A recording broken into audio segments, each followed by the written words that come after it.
when silence is betrayal. That time has come for us in relation to Vietnam. Less than a month after delivering his Beyond Vietnam speech at Riverside Church in New York, Dr. King gave a second speech on the same subject at his own Ebenezer Baptist Church in Atlanta, Georgia. It was titled, "Why I Am Opposed to the War in Vietnam." In the days since the New York speech, 168 newspapers had denounced him, and many of his own people turned against him. The following excerpts come from this second speech, sometimes known as Beyond Vietnam 2. I'm using as a subject from which to preach why I am opposed to the war in Vietnam. Now let me make it clear in the beginning that I see this war as an unjust, evil, and futile war. Many persons have questioned me about the wisdom of my path. At the heart of their concerns, this query has often loomed large and loud. Why are you speaking about the war, Dr. King? Why are you joining the voices of dissent? Peace and civil rights don't mix, they say. And so this morning I speak to you on this issue because I am determined to take the gospel seriously. And I come this morning to my pulpit to make a passionate plea to my beloved nation. This sermon is not addressed to Hanoi or to the National Liberation Front. It is not addressed to China or to Russia. This morning, I am speaking to my fellow Americans who bear the greatest responsibility and entered a conflict that has exacted a heavy price on both continents. America and most of its newspapers applauded me in Montgomery, and I stood before thousands of Negroes who were getting ready to riot when my home was bombed, and I said to them, "We can't do it this way." They applauded us in the sit-in movements when we nonviolently decided to sit in at lunch counters. They applauded us on the freedom rides when we accepted blows without retaliation. They praised us in Albany and Birmingham and Selma with segregationist sheriff Jim Clark. Oh, the press was so noble in its applause and so noble in its praise. There's something strangely inconsistent about a nation and a press that will praise you when you say, "Be violent, nonviolent toward Jim Clark," but will curse and damn you when you say, "Be nonviolent toward little brown Vietnamese children." There's something wrong with that press. That is, that thou hast set a very obvious and almost facile connection between the war in Vietnam and the struggle I and others have been waging in America. A few years ago, there was a shining moment in that struggle. It seemed as if there was a real promise of hope for the poor, both black and white, through the poverty program. There were experiments, hopes, new beginnings. Then came the buildup in Vietnam, and I watched the program broken and eviscerated as if it were some idle political plaything of a society gone mad on war. And I knew that America would never invest the necessary funds or energies in rehabilitation of its poor so long as adventures like Vietnam continued to draw men and skills and money like some demonic, destructive suction tube. So I was increasingly compelled to see the war as an enemy of the poor and to attack it as such. Perhaps the more tragic recognition of reality took place when it became clear to me that the war was doing far more than devastating the hopes of the poor at home. It was sending their sons and their brothers and their husbands to fight and to die in extraordinarily high proportions relative to the rest of the population. We were taking the black young men who had been crippled by our society and sending them 8,000 miles away to guarantee liberties in Southeast Asia, which they had not found in Southwest Georgia or East Harlem. So we have been repeatedly faced with the cruel irony of watching Negro and white boys on TV screens as they kill and die together for a nation that has been unable to seat them together in the same schools. So we watch them in brutal solidarity, burning the huts of a poor village, but we realized that they would never live on the same block in Detroit. I could not be silent in the face of such cruel manipulation of the poor. Vietnamese people proclaimed their own independence in 1945 after a combined French and Japanese occupation. Even though they quoted the American Declaration of Independence in their own document of freedom, we refused to recognize them. Our government felt then that the Vietnamese people were not ready for independence, and we again fell victim to the deadly Western arrogance that has poisoned the international atmosphere for so long.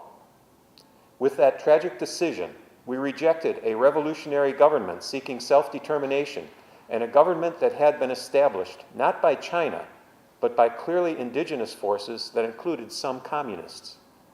For 9 years, we vigorously supported the French in their abortive effort to recolonize Vietnam.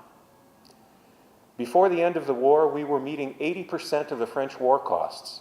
Even before the French were defeated at Dien Bien Phu, they began to despair of the reckless action, but we did not.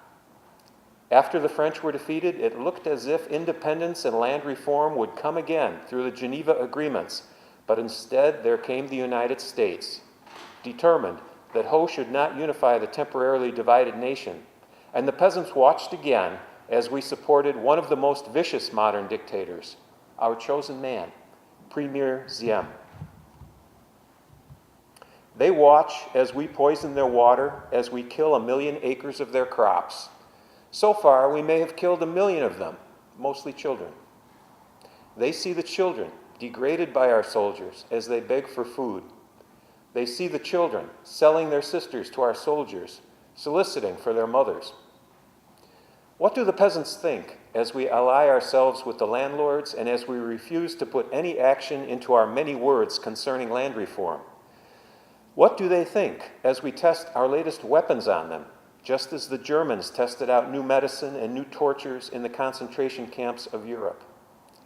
We have destroyed their two most cherished institutions, the family and the village. We have destroyed their land and their crops. We have cooperated in the crushing of the nation's only non-communist revolutionary political force, the Unified Buddhist Church. Soon, the only solid physical foundations remaining will be found at our military bases and in the concrete of the concentration camps we call fortified hamlets.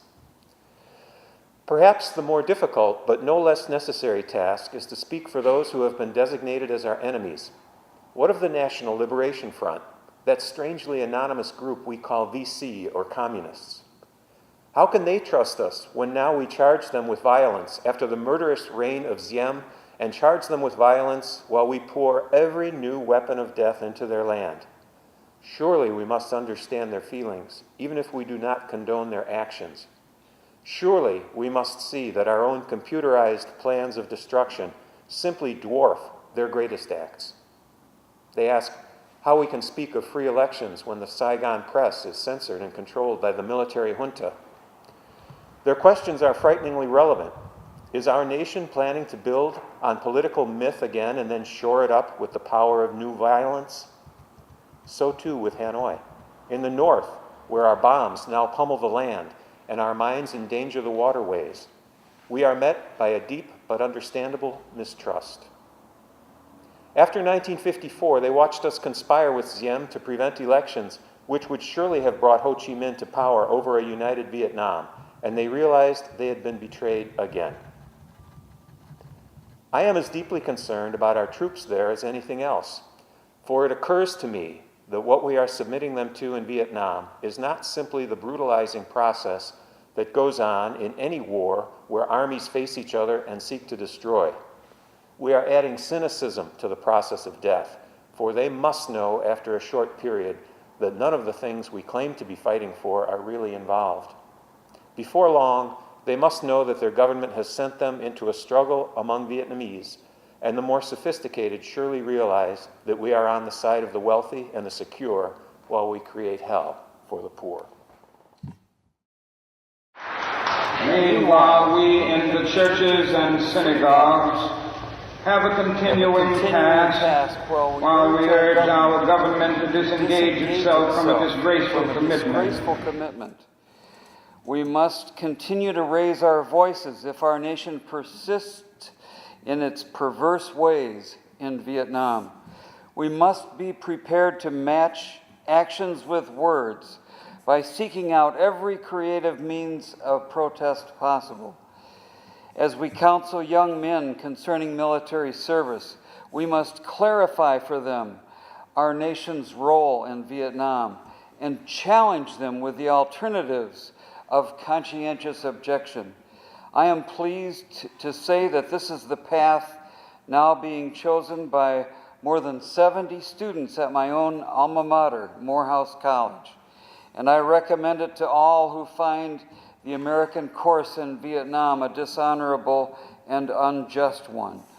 Moreover, I would encourage all ministers of draft age to give up their ministerial exemptions and seek status as conscientious objectors.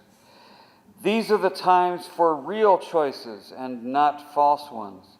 We are at the moment when our lives must be placed on the line if our nation is to survive its own folly.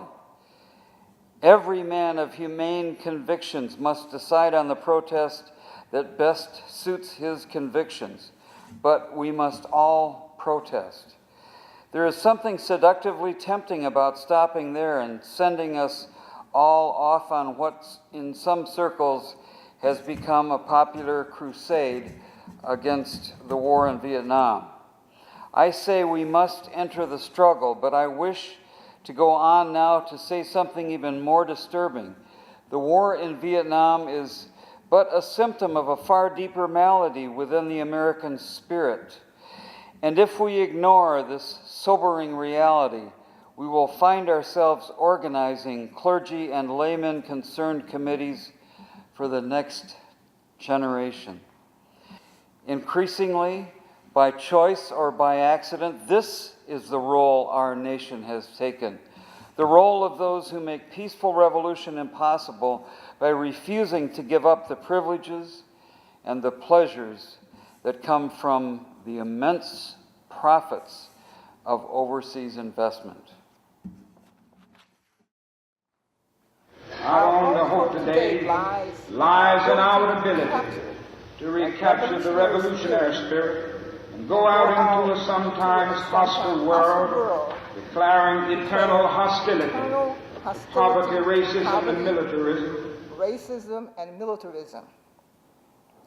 With this powerful commitment, we should boldly challenge the status quo and unjust morals, and thereby speed the day when every valley should be exalted, and every mountain and hill should be made low, and the crooked should be made straight, and rough made plain.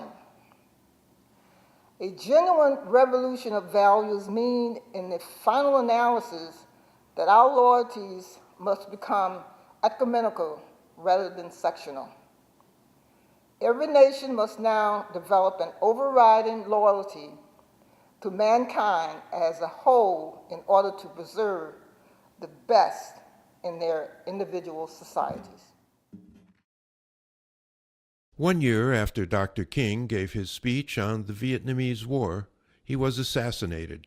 His widow, Coretta Scott King, has since stated, "There is abundant evidence of a major high-level conspiracy in the assassination of my husband, Martin Luther King, Jr."